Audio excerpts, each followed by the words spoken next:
about all my classroom procedures, the ones I shared and the ones to come as I get my experiences, that it is conscious of social and emotional learning and culturally responsive classroom teaching best practices and behaviors.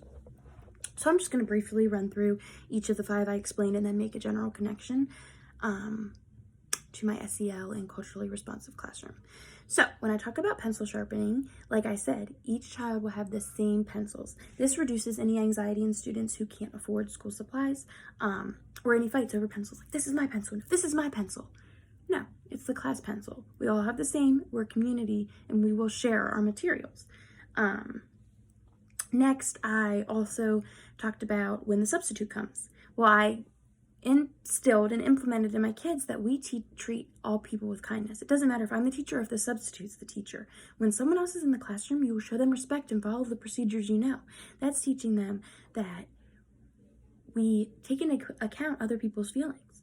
And also with that, it's a procedure that every child can follow. It's expectations that have been made clear and every child knows what to do.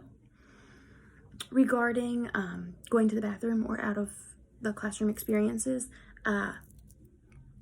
it is social and emotional learning because the children realize that they need to, in life, you sometimes have to ask before you do things and get permission. So they're getting permission, but I also build it in so it's culturally responsive. And kids know that if it's an emergency, you give me the symbol. I'm not going to dock any points if they need to go to the bathroom a lot of times in the day. No, that could be a condition and I will let that happen. It shows some student responsibility, as in they have to make the choice. Do I need to go to the bathroom? Is this necessary? Yes, then I can, and if it's an emergency, I will let them know. I also talked about lining up and walking in the hallway, and that was a good one because it's another thing that all kids can do. All kids have the ability to be quiet and line up and do the classroom song. And guess what?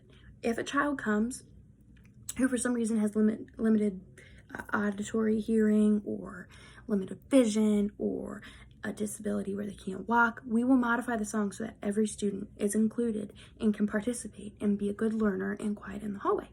And yeah, that was all of my procedures that I went over in my videos above. But I just want to make the general statement that how could I forget? The most important one, information for absent students. This is my favorite one. This one is important because, again, it's showing we are a classroom community of caring individuals, and we care when our partner isn't here. We're going to go give them the papers, catch them up, and say, hey, not even about the schoolwork, but you have a friend in the class who cares about you. You have a teacher who's writing notes saying she wishes you were there. We care in this community. And for those students who aren't able to have a buddy, the teacher will be their buddy, so everyone's included, which is culturally responsive. I think all of these practices and future procedures I implement in my classroom are important because they show that children are in control of their behavior and responsible for their learning, yet that they have a caring teacher who wants the best for them and who wants to instill and implement kindness in a caring classroom community. And I feel with clear expectations, these procedures will make the classroom a successful learning environment. Thank you.